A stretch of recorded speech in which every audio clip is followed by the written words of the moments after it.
शंकर महाराज मोरे सातारा त्यांना साथ करतील मंचक महाराज पांचाळ परभणी।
जाईन गे माय तया पंढरपुरात भेटेन माहेरा आपुलिया सर्व सुखुताचे फळ मी लाहीन क्षेम मी देईन पांडुरंगा बाप रुक्मा देवीवरू विठ्ठलाची भेटी आपुले संसाटी करुणी ठेला जाईन गे माय तया पंढरपुरात भेटेन माहेरा आपुलिया विठ्ठला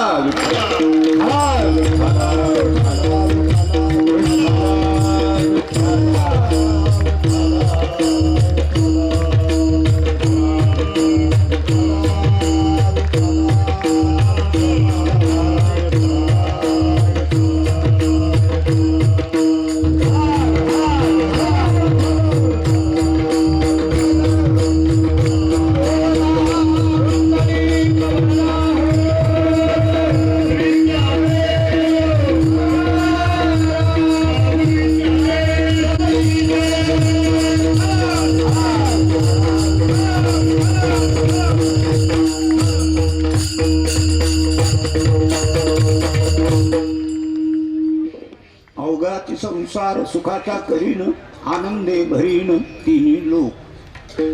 संत सम्राट ज्ञानेश्वर माऊली यांचा अभंग आपण सेवेसाठी घेतलेला आहे.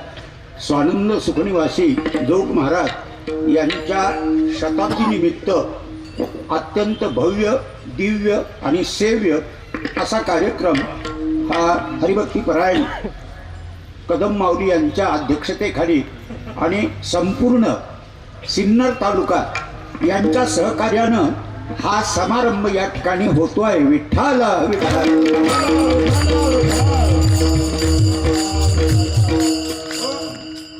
की त्यांच्या नावाप्रमाणे ते जरी असले तरी असं आहे, ऐसा कदम चलो कुछ निशान बन जाए, ऐसा जीवन जीवो कोई मिसाल बन जाए. विठ्ठल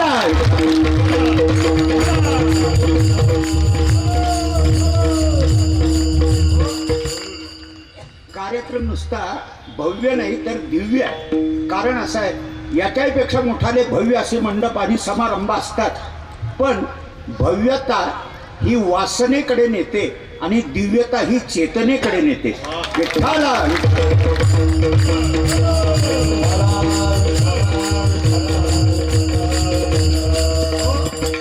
अशा एका मोठ्या महात्म्यांचं शताब्दी वर्ष ज्याची उत्सव मूर्ती जोग आहे, पण आपला मात्र योग आहे. विठ्ठल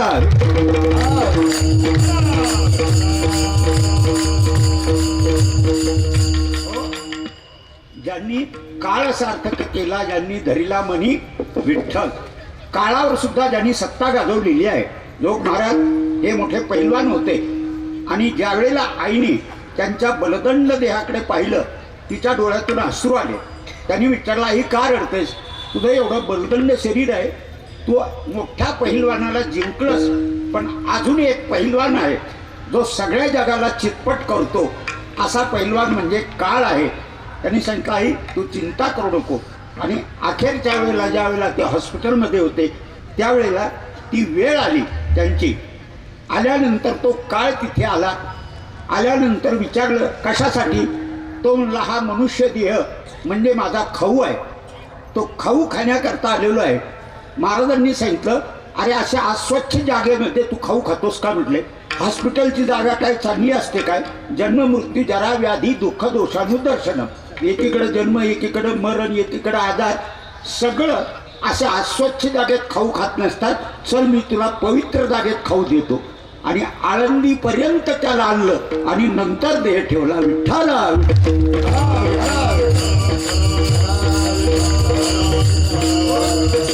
100 वर्ष झाली तरी आपल्याला अजून त्यांची स्मृती आहे. आपल्याला आपले पंजोबा आठवत नाही आहेत. मग ही स्मृती कशी?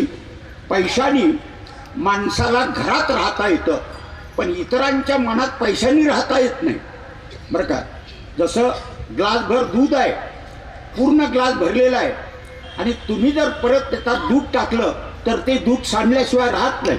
पण ग्लासभर दुधामध्ये जर तुम्ही साखर टाकली तर साखर आपली जागा निर्माण करतो, दूध सांडलंच नाही. तसं प्रत्येकाच्या मनामध्ये ज्यांनी जागा निर्माण केलेली आहे, म्हणून 100 वर्षानंतर आपण उत्सव करतो. विठ्ठल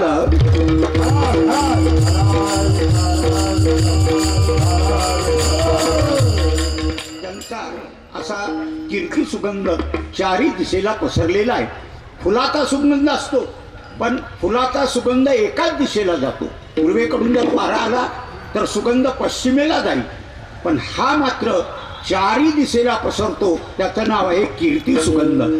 आणि कीर्ती सुगंध म्हणूनच म्हटलंय, मरावे परी कीर्ती रूपी उरण. कीर्ती रूपानं जगामध्ये असलं पाहिजे, कारण जन्माला कोण येत नाही. हसके दुनिया में मरा कोई, हसके दुनिया में मरा कोई, कोई रोके मरा, मौत बस उसकी अच्छी है जो कुछ होके मरा. विठ्ठला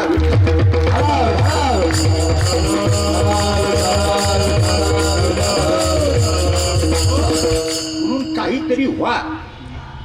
एवढ्या सप्ताहातून आपण काय घेणार? ज्या ठिकाणी आपण हा सप्ताह आता साजरा करतात, वंजारा समाज मैदान नाव ना याचं, हो, तर याच्यामधलं वंजारामध्ये वंजा याचा अर्थ इथून जाताना तुम्ही काहीतरी बनून जा. विठ्ठला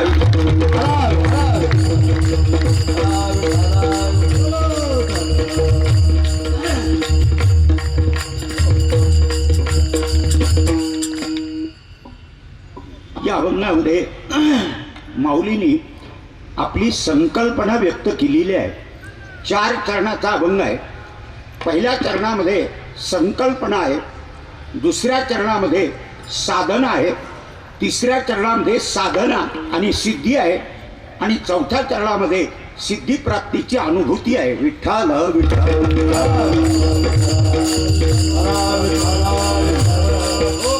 काय संकल्पना आहे माऊलींची? अवघाची संसार सुखाचा करील, मी हा सगळा संसार सुखाचा करील असं महाराज म्हणतात. याचा अर्थ असा आहे की संसाराला दुसरी बाजू असली पाहिजे. सुखाचा ज्या अर्थी करील त्या अर्थी दुसरी बाजू जी आहे ती दुःखाची असणारच आहे. कारण शब्दाची व्युत्पत्ती जी असते ती द्वैतातून होत असते. गरीब श्रीमंत, रोगी निरोगी, ज्ञानी अज्ञानी, मूर्ख शहाणा, ही द्वैतातून याची उत्पत्ती होत असते. मूर्ख शहाणा, पण मूर्ख माणसाला जर मूर्ख म्हटलं तर त्याला राग येतो. काही मूर्खांनी एक सभा भरवली आणि शहाण्या लोकांना निमंत्रण दिलं, सभेला या. आले, अध्यक्षही मूर्खाचाच होता. मग त्यांनी शहाण्या लोकांना असं म्हटलं की शहाण्यांनो, जरा तुम्ही नीट ऐका. तुम्ही आमची निंदा करता, अवहेलना करता, अपमान करता, यापेक्षा तुम्ही आमचा सत्कार केला पाहिजे. का म्हणाल तर त्या मूर्खांनी सांगितलं, शहाण्यानो, जगामध्ये आमच्यासारखे मूर्ख लोक नसते तर तुम्हाला शहाणं म्हणण्याचा मूर्खपणच कुणी केला नसता.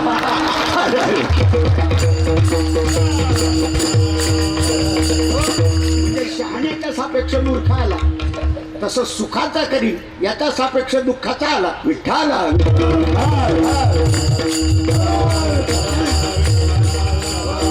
म्हणजे सुख आणि दुःख या दोन्ही ज्या संकल्पना आहेत त्या आपल्या मनामध्ये असेल.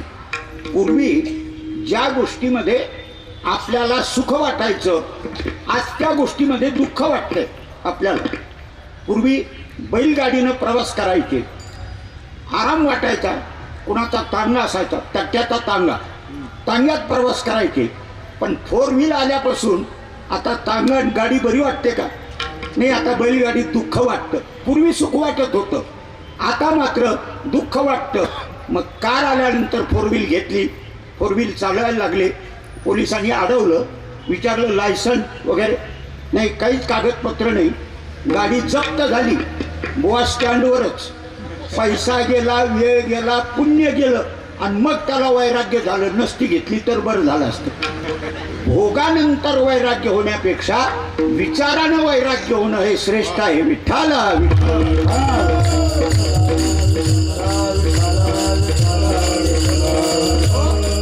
म्हणून माऊली जे म्हणताय, अवघाची संसार सुखाचा करील.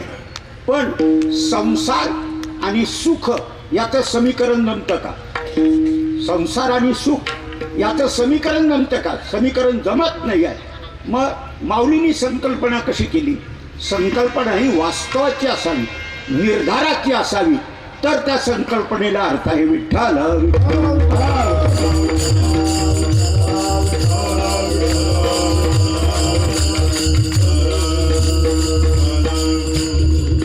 तर संसाराची कोणतंही सुखाचा क्रीड असं म्हणतायत, पण कोणतंही सुख जरी असलं तरी त्या सुखाला क्षय आहे. स्वर्गसुख जरी असलं तरी क्षीणे पुण्ये मर्त्यलोकम विशंती. आज जे सुख वाटतं काही दिवसानंतर तेच दुःख वाटायला लागतं. लग्नामध्ये मंगलाष्टक चालू आहे आणि अशा वेळेला तो नवरदेव नवरीचा चेहरा पाहण्याचा प्रयत्न करतो बरं का, पण मध्ये अंतरपट असतो. मग अंतरपटामध्ये दिसत नाही म्हणून तो टाचावर करून पाहतो बरं का, कारण त्याला त्याचा सुख आहे. झालं लग्न, राजा राणीचा 2-4 वर्ष सुखाचा संसार झाला आणि पुढं त्यांचं बिघडलं आणि असं कडकाचं भांडण झालं की तो म्हणायला लागला, तुझं तोंड दाखवू नको, टाचा कशाला वर करीत होता. म्हणजे जे सुख वाटत होतं ते आज दुःख वाटायला लागलेलं.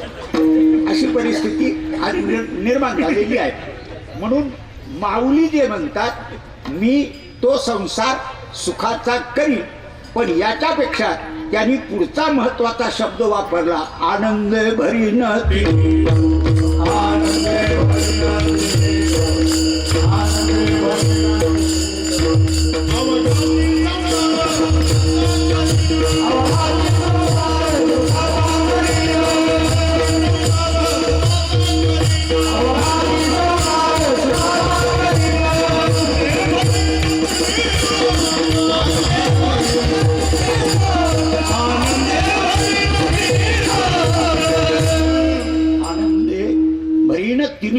आनंद शब्द वापरला सुखानंतर. कारण का?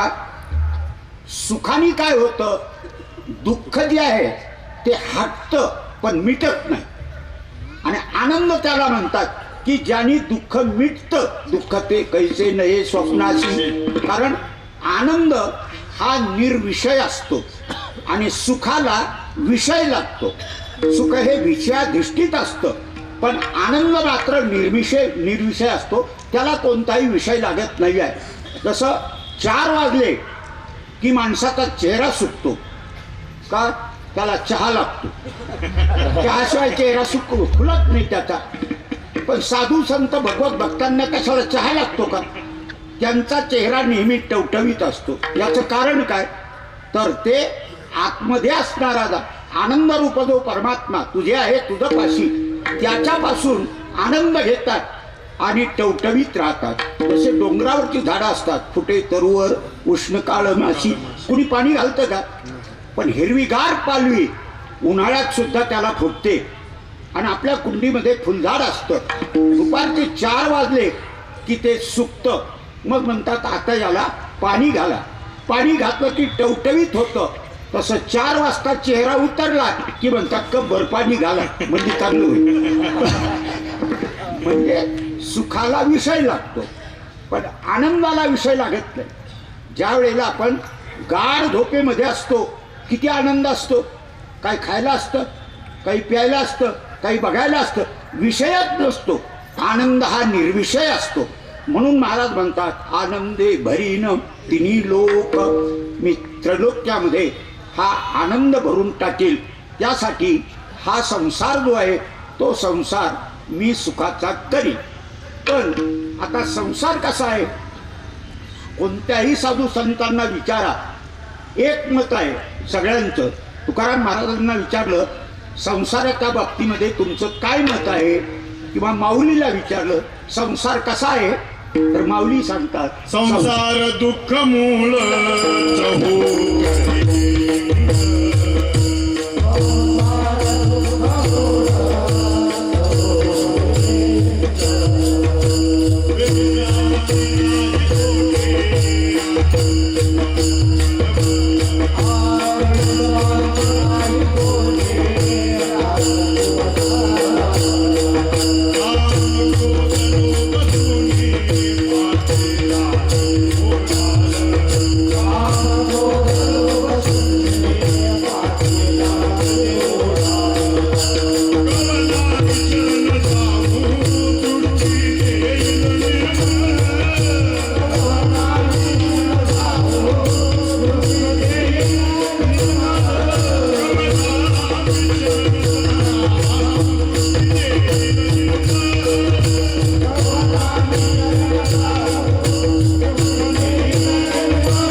अरे सगळ्या दुःखाचं मूळ संसार आहे असं माऊली म्हणतात. तो माणूस म्हणायला लागला, माऊलीला काय अनुभव, त्यांनी जर संसारच केला नाही तर आम्ही काय म्हणून मानायचं, संसार दुःखाचं मूळ आहे. मग ज्यांनी संसार केला त्यांना विचारू, एक पत्नीचा नाही 2 पत्नीचा संसार केला. तुकाराम महाराजांना विचारलं, तुमचं काय मत आहे? दुःख बांधवडी आहे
संसार. मग आता तुकाराम महाराजाचं माना, त्यांनी प्रपंच केलेला आहे म्हणलं, त्यांचं तरी काय म्हणून मानायचं. त्यांच्या संसारात दुःख असेल कारण त्यांचं दिवाळं निघालं होतं, श्री एका अन्न करता मिली. आमचा संसार तर चांगला थाटामाटाचा आहे, आम्ही काय म्हणून तुकाराम महाराजांचं मानायचं की संसार दुःखाचा आहे. पण जाऊ द्या, जे श्रीमंत आहेत त्यांना विचारा. शांती ब्रह्म एकनाथ महाराज श्रीमंतीचा प्रपंच होता. नाथ महाराज म्हणतात, संसारी सुख जोडे तरी का शिविती गिरी कवाडे. अरे संसारात सुख जर प्राप्त होत असतं तर गिरीकंदरात का गेले असते. नाथांचं प्रमाण आहे. किंवा मदालसा आपल्या मुलांना उपदेश करताना म्हणते आहे, 18-12 वनस्पती फुली फळी ओळंदी 22 त्या पोखरणी नदी गंगा वाहती. ज्या घरी कुलस्त्रिया राज्य राणी व संपत्ती हे सुख सांडोन या कासया वनसिविती. मुलाला उपदेश करते. हा भारत एकेकाळी समृद्ध होता, 18-12 वनस्पती, पण आज कुठं पाहायला मिळत नाही. आज 3च राहिल्या, येडी बाबळ, गाजर आणि बेसम. विठ्ठला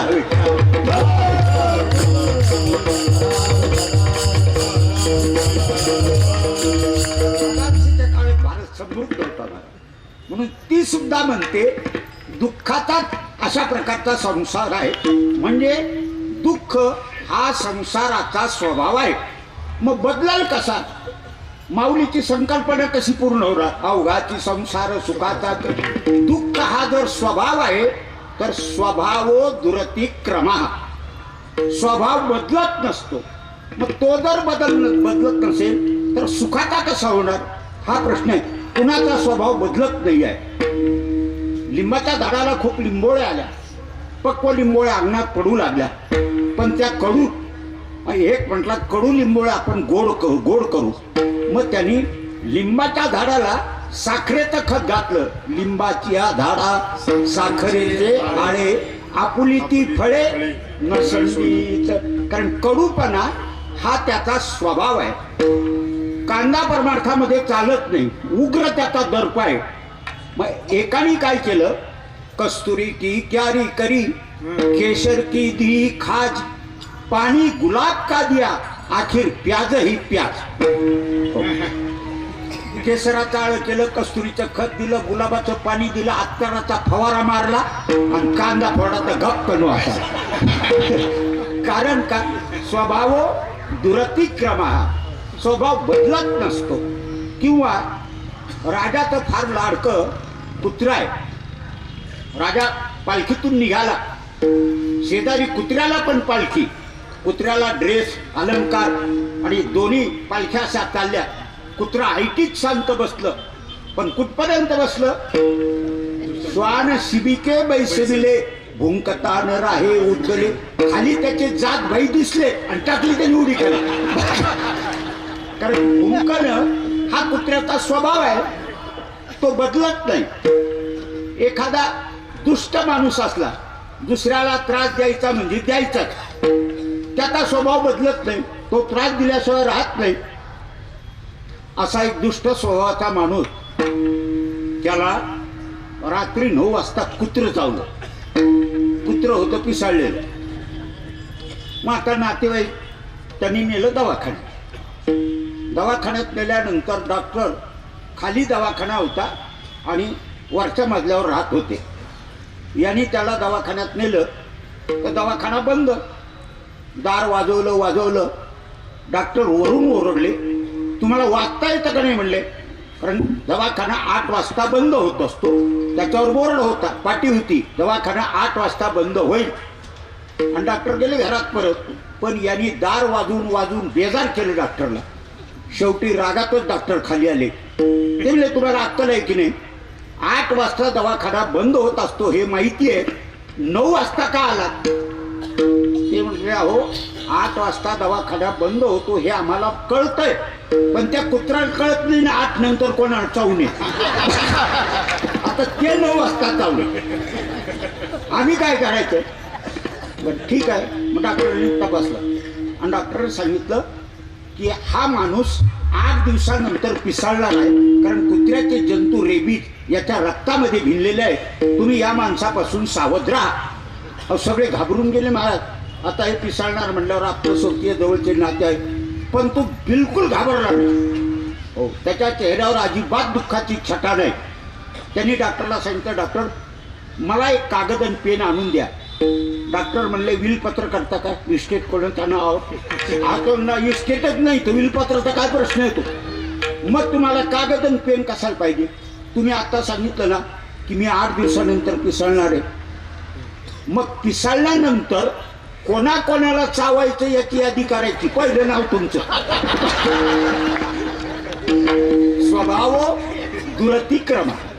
स्वभाव हा कधीही कुणाचाही बदलत नसतो. जो स्वभाव पडलेला आहे तो बदलत नसतो. मग संसार सुखाचा कसा होणार हा प्रश्न आहे. ही संकल्पना वास्तवात कशी येणार. तर आता आपण संसाराचा एक विचार करू. संसार जो आहे तो 2 प्रकारचा आहे. एक आपला हा प्रपंच संसार आणि दुसरा पुनरपि जननम पुनरपि मरणम पुनरपि जननी जठरे शयनम इह संसारे. हा दुसरा संसार आहे. असा 2 प्रकारचा संसार आहे.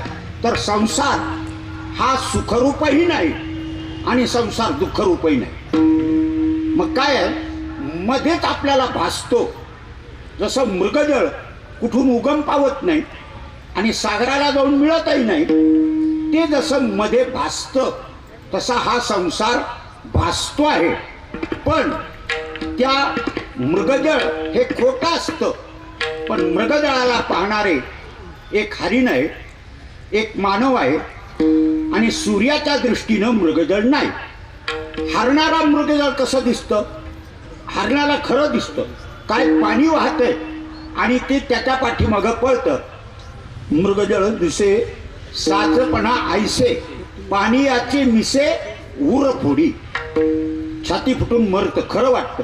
माणूसही पाहतो पण माणसाला वाटतं हे खोटं आहे. आणि सूर्याच्या दृष्टीनं मृगजळ नाही. तसं पामर मनुष्य जो आहे त्याला संसार सुखाचा वाटतो. मुमुक्षु जो आहे त्याला दुःखाचा, तो दुःख निवृत्तीचा उपाय करतो. आणि मुक्ताच्या दृष्टीनं संसार नाही. विठ्ठल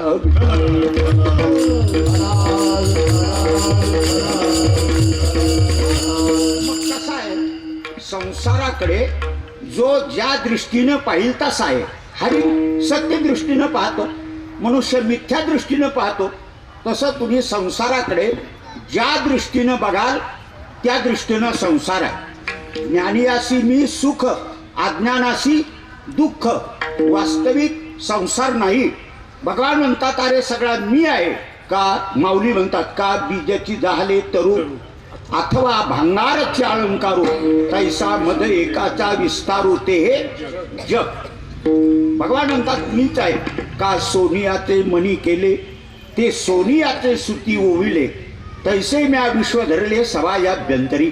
सोन्याच्या दोऱ्यात जर सोन्याचे मणी ओवले तर आतही सोनं आहे आणि बाहेरही सोनं आहे. तसं या विश्वरूपानं परमात्मा म्हणतात मी आहे.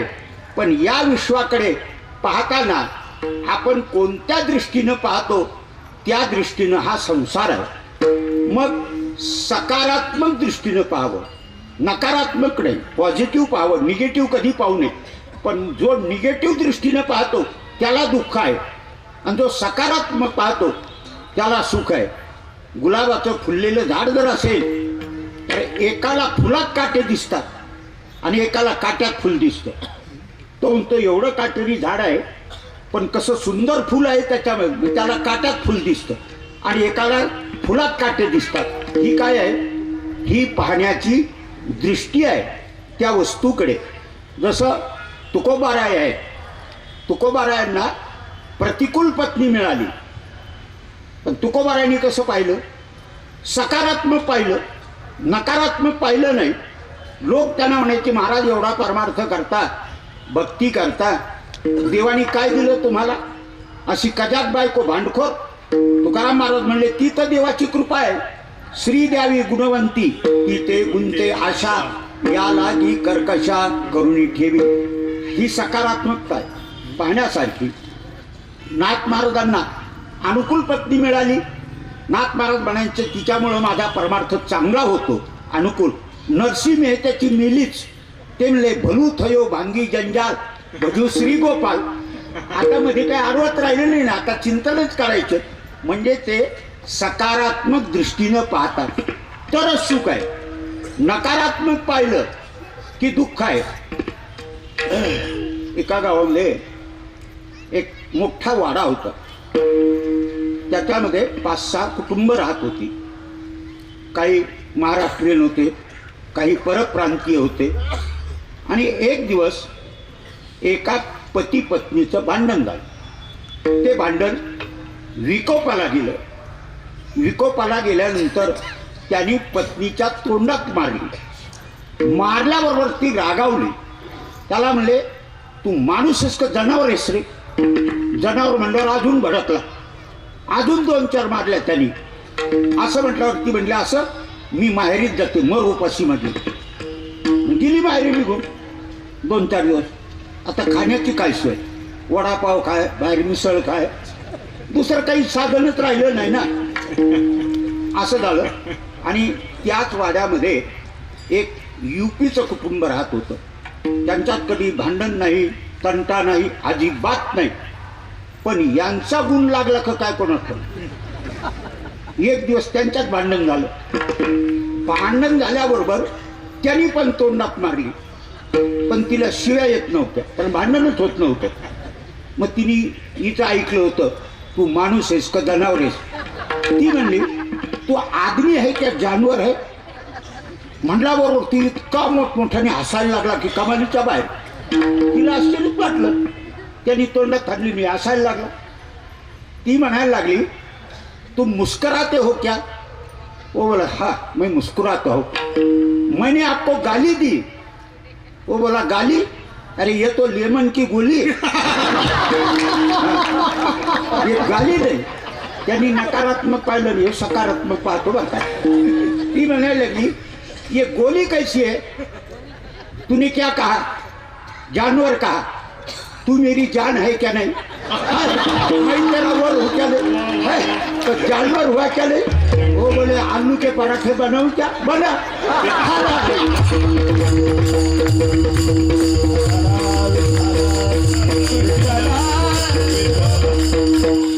एक सकारात्मक पाहतो, एक नकारात्मक पाहतो.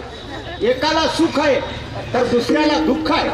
संसार सुखाचाही नाही आणि संसार दुःखाचाही नाही. आपल्याकडे मागे फार मोठा घोटाळा झाला, त्याला मुद्रांक घोटाळा म्हणतात. त्या स्टॅम्प मधला झाला की तेलगीनं केला होता. त्याच्यामध्ये पहिल्या प्रथम कोण अडकला तर श्रीधर वगळ या नावाचा मोठा पोलीस अधिकारी, आणि त्याचा वगळ फार खाली आला. बरेच पोलीस त्याच्यामध्ये अडकले. अडकल्यानंतर काही पोलीस एकत्र बसले. ते उठला रे आपल्या खात्याची सगळी शान गेली, बदनामी झाली म्हटले आपल्या पोलीस खात्याची. दुसरा म्हणला, येड्या, आपल्या पोलीस खात्याची जगात मान उंचावली. कारण का, ह्या प्रकरणाचा शोध कुणी लावला? पुरी नावाचा अधिकारी होता, पोलीस अधिकारी. अरे पोलिसांनीच लावला, मग कुठे अपमान झाला म्हणला, जगात कीर्ती झाली.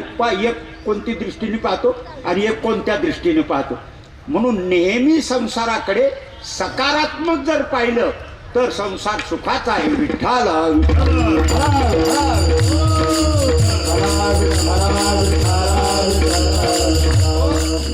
मग माऊली आता कोणत्या दृष्टीने पाहतात संसाराकडे?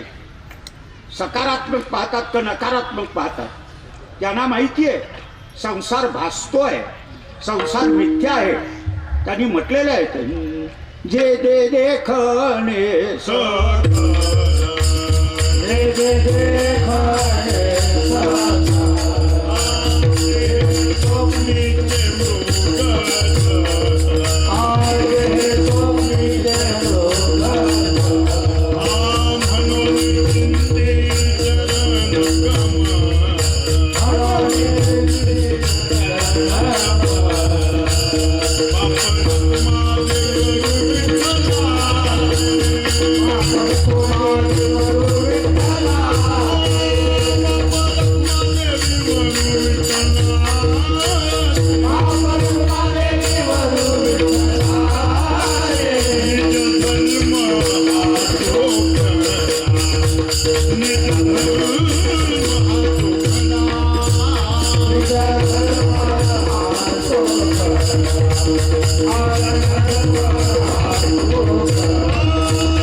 कोणता दृष्टिकोन आहे?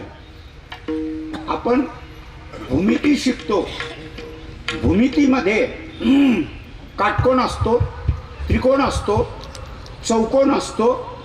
हे सगळे कोण भूमितीमध्ये शिकवले जातात, पण दृष्टिकोन शिकवला जात नाही. दृष्टिकोन हा भूमितीत नसतो तर भूमिकेत असतो.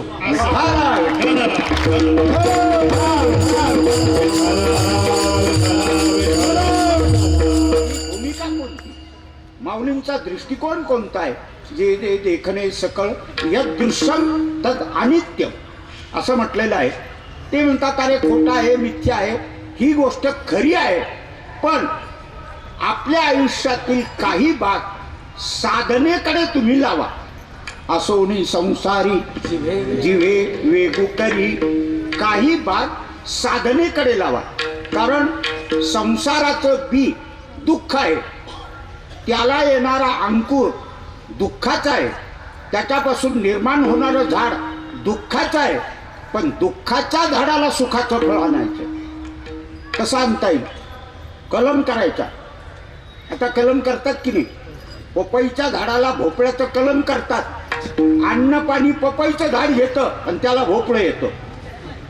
तसं संसाराला कलम करा, विषयाशक्ती सोडा आणि भगवत भक्तीचं कलम जोडा. विठ्ठल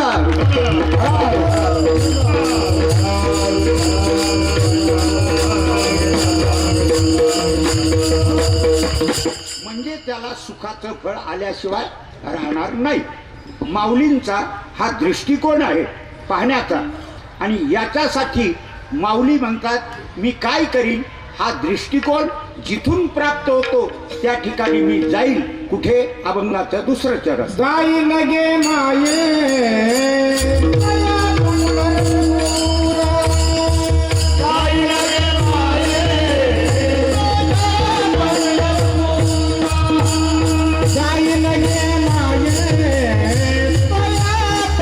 घरातून